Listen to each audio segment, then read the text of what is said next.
পবিত্র কোরআন মাজিদে কোন নবীর নাম সবচেয়ে বেশিবার উল্লেখ হয়েছে? এর সঠিক উত্তর হযরত মূসা আলাইহিসসালামের নাম। হযরত উমর রাদিয়াল্লাহু তাআলা আনহের জানাজা কে পড়িয়েছিলেন? উত্তর হবে হযরত সুয়াইব রাদিয়াল্লাহু তাআলা আনহু।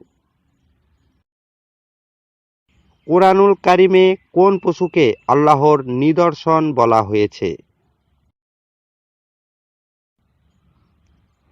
এর সঠিক উত্তর হবে উটকে।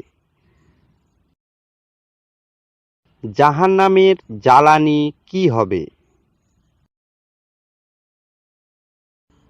সঠিক উত্তর হলো মানুষ এবং পাথর। কোন নবী দুনিয়াতে থেকে আল্লাহকে দেখতে চেয়েছিলেন? সঠিক উত্তরটি হবে হযরত মূসা আলাইহিসসালাম।